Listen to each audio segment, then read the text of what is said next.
नमस्कार दोस्तों, आपका हमारे YouTube चैनल और विज़न में आप सभी का स्वागत है। तो दोस्तों, आज का हमारा टॉपिक मैथ का घनमूल घनमूल कैसे निकालें, आज का हमारा मुख्य टॉपिक है। इसके पहले वाली वीडियो में हमने आपको बताया था वर्गमूल निकालना। तो वर्गमूल निकालने की ट्रिक बेहद शानदार थी। अगर अगर आप प्रैक्टिस करेंगे, बार बार अलग अलग क्वेश्चनों पर अगर आप प्रैक्टिस करेंगे तो आप बहुत बेहतर हो जाएंगे वर्गमूल निकालने में। तो ये आज का वीडियो घनमूल है। घनमूल जो है वर्गमूल से भी आसान है निकालना ट्रिक के थ्रू। और अगर हम बेसिक तरीके से भाग विधि से या गुणनखंड विधि से घनमूल निकालते हैं दोस्तों, तो वो वर्गमूल से भी ज़्यादा हार्ड हो जाता है। लेकिन हमें घनमूल अगर ट्रिक से निकालना होगा तो वर्गमूल से भी ज़्यादा सरल होता है घनमूल। तो इसके बाद वाले वीडियो में दोस्तों हम आपको बताएंगे कि एक बड़ी संख्या को हम कैसे पहचानें कि वो परफेक्ट स्क्वायर है या किसी संख्या का वो वर्ग है। ठीक है दोस्तों, इसके बाद वाले वीडियो में हम बताएंगे कि कैसे उसे पहचाना जाता है परफेक्ट स्क्वायर संख्या को। क्योंकि परफेक्ट स्क्वायर से हम एक क्वेश्चन देखे थे, पूछा गया था चकबंदी लेखपाल वाले में पूछा गया था एक क्वेश्चन, और एक क्वेश्चन परफेक्ट स्क्वायर का पूछा गया था 2018 में पूछा गया था। उसमें से एक क्वेश्चन हम देख रहे थे कल एक पेपर को, तो उसमें परफेक्ट स्क्वायर पूछा गया था, चकबंदी अधीनस्थ सेवाधिकारी का पूछा गया था दोस्तों। तो ठीक है, तो हम आपको घनमूल निकालने की ट्रिक बताएंगे और इसे समझिएगा बहुत ध्यान से। और अगर ना समझ में आएगा तो वीडियो एक बार दो बार आप रिपीट करके देखेंगे तो बहुत बढ़िया से समझ में आ जाएगा। तो चलिए, इसके लिए जैसे वर्गमूल में क्या होता था कि वर्गमूल में हमें 1 से लेकर 25 तक याद करने की ज़रूरत थी।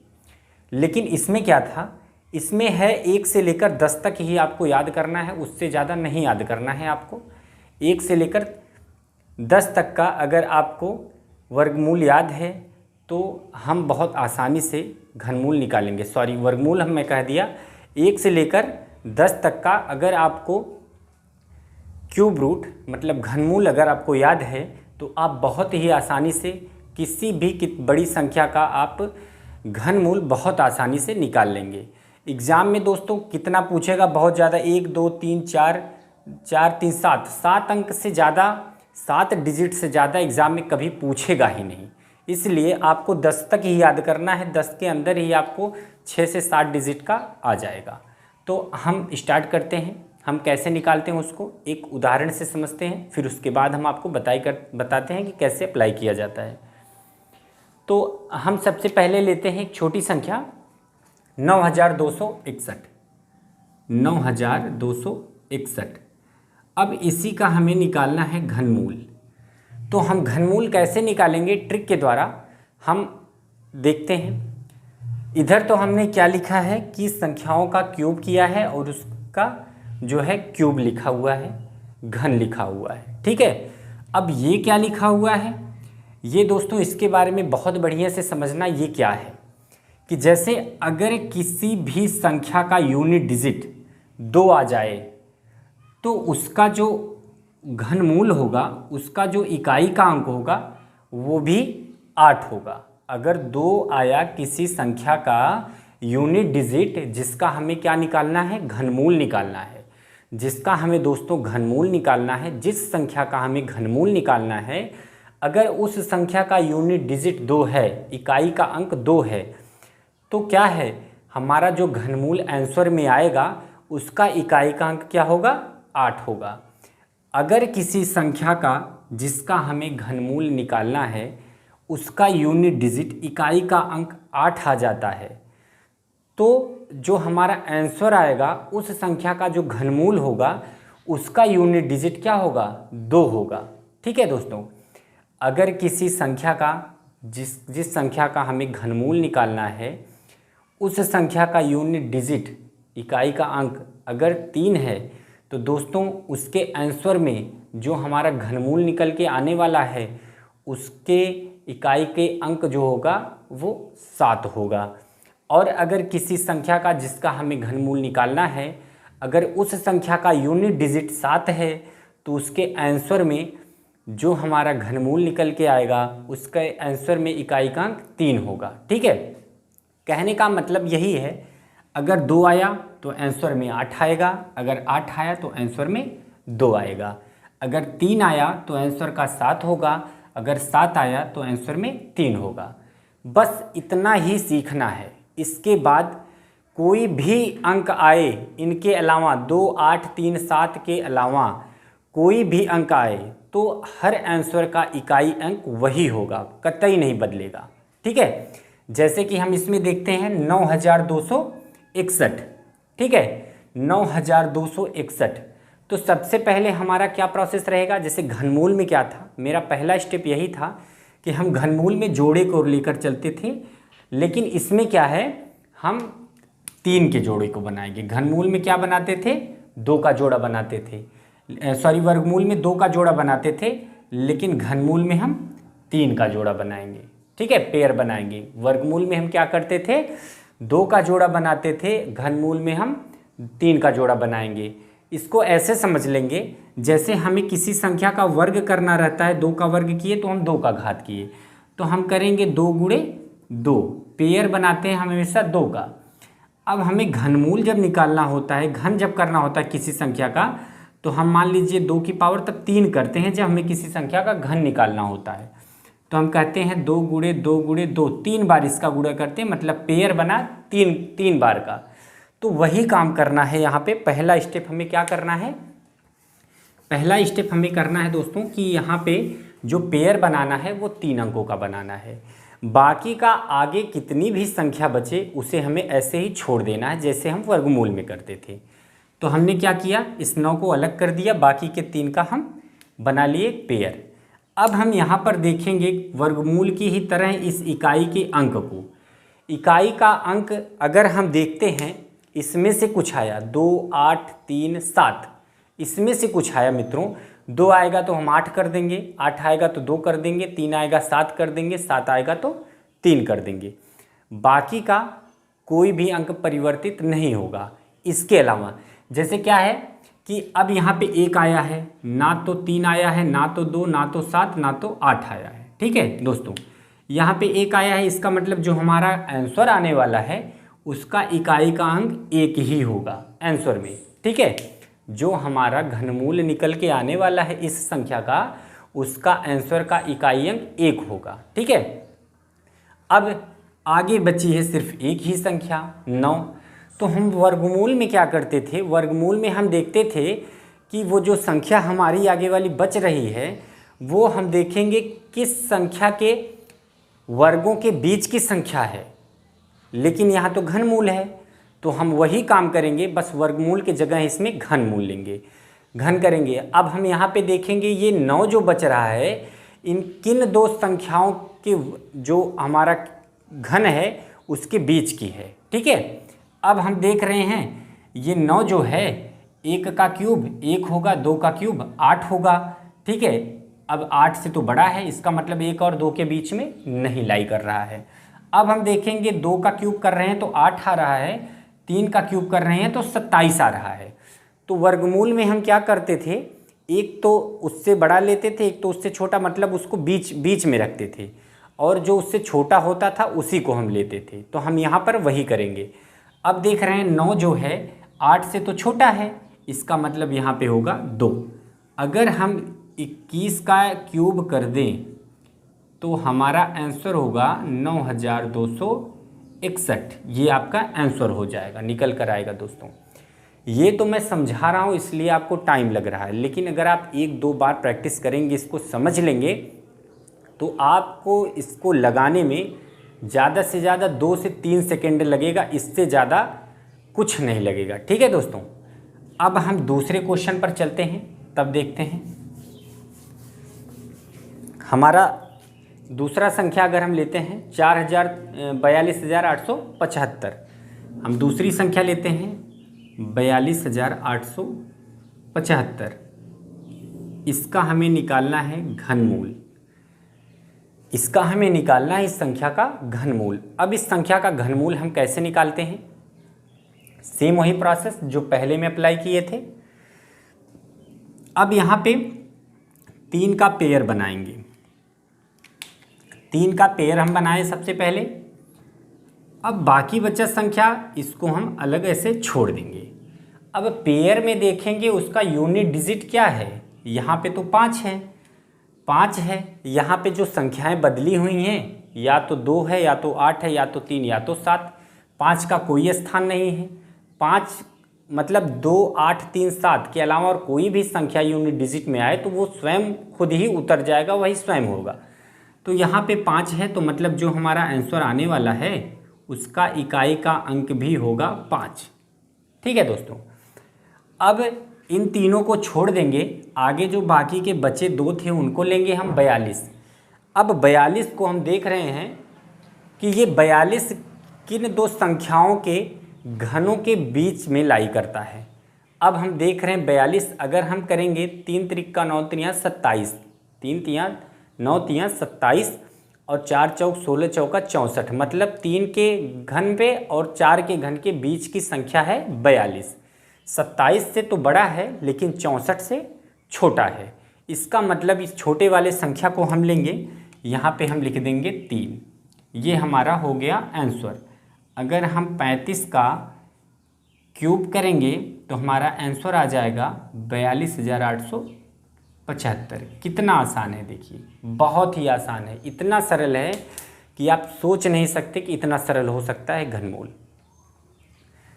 अब चलिए हम दूसरे क्वेश्चन पर एक बार अप्लाई करके आपको बताते हैं। प्रैक्टिस करेंगे तो बेहतर होता जाएगा। मैथ से प्रैक्टिस का ही सब्जेक्ट है दोस्तों, ये परिभाषा की तरह याद नहीं होता।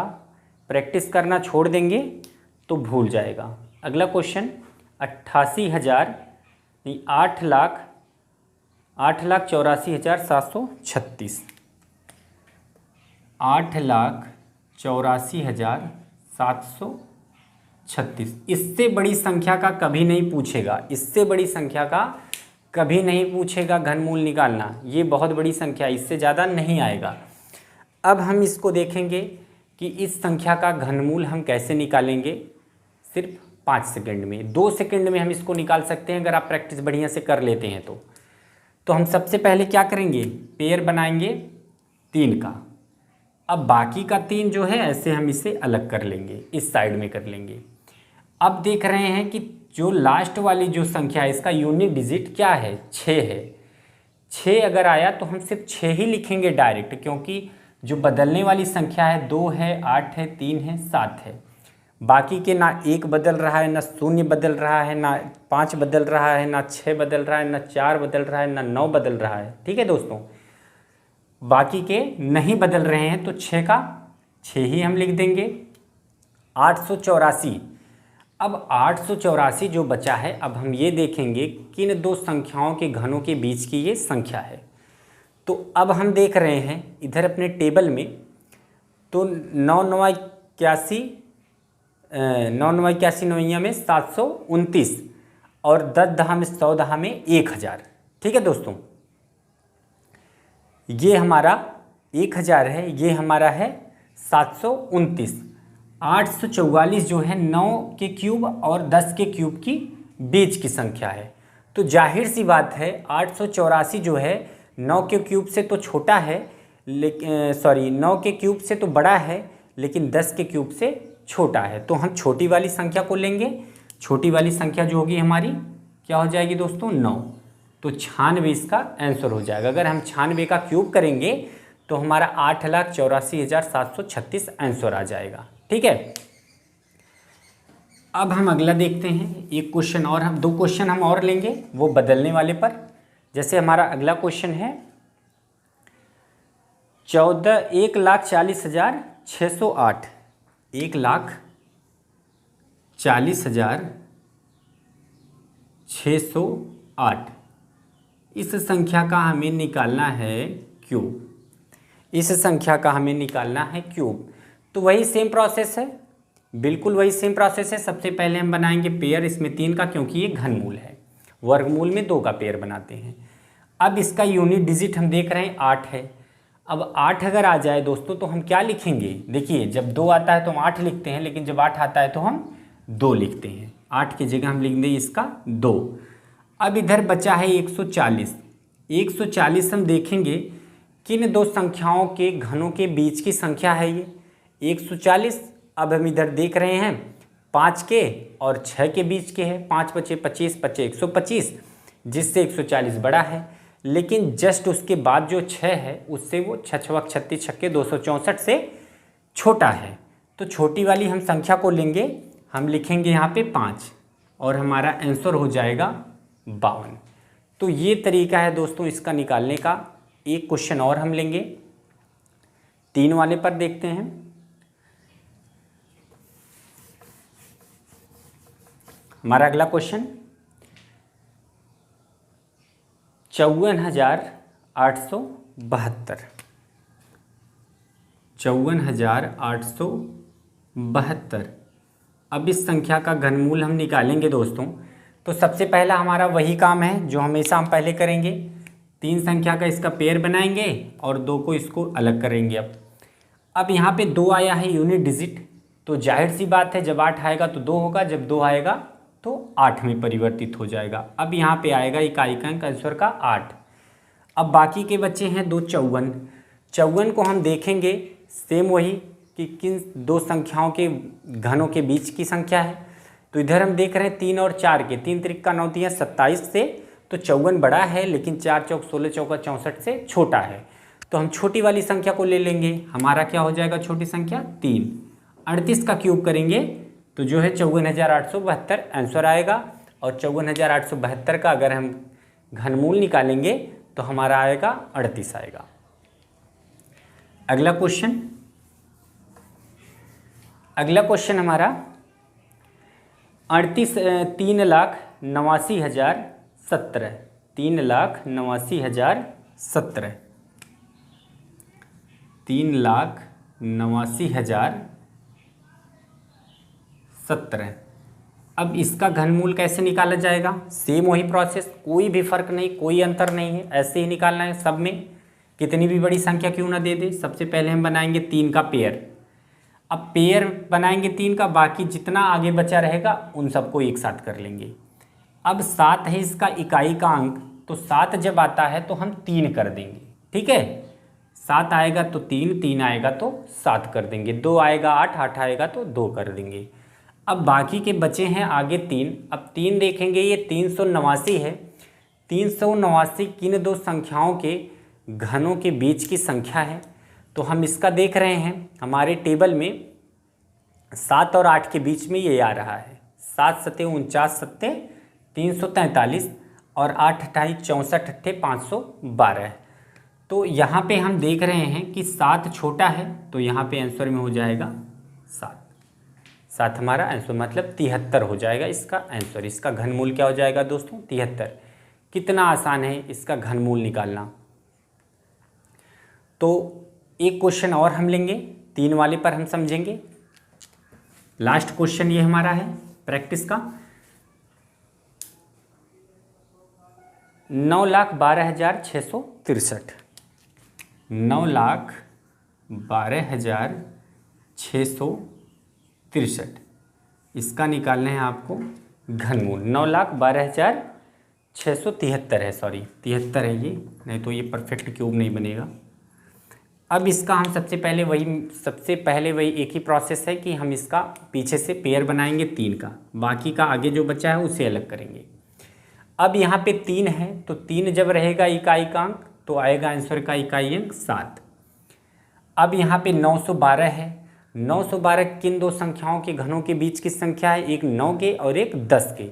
तो यहाँ 9 का छोटा पड़ेगा 912 से, यहाँ पे 9 लिख देंगे। इसका मतलब 97 हमारा आंसर हो जाएगा। इस संख्या का घनमूल हो जाएगा 97। तो दोस्तों ये सबसे बढ़िया तरीका और सबसे शानदार ट्रिक है घनमूल निकालने का। इसके बाद वाले वीडियो में हम आप लोगों को पढ़ाएंगे परफेक्ट स्क्वायर। किसी संख्या का परफेक्ट स्क्वायर हम कैसे पहचानेंगे कि वो संख्या पूरी तरीके से वर्गमूल है, ठीक है। ये इनडायरेक्ट और डायरेक्ट जो है क्वेश्चनों में पूछा जाता है, एग्जाम में पूछा जाता है दोस्तों। और आशा करता हूँ कि आज का वीडियो जो है आपको पसंद आया होगा। और अगर दोस्तों पसंद आया है तो इसे लाइक करिए, सब्सक्राइब करिए और शेयर करिए। धन्यवाद।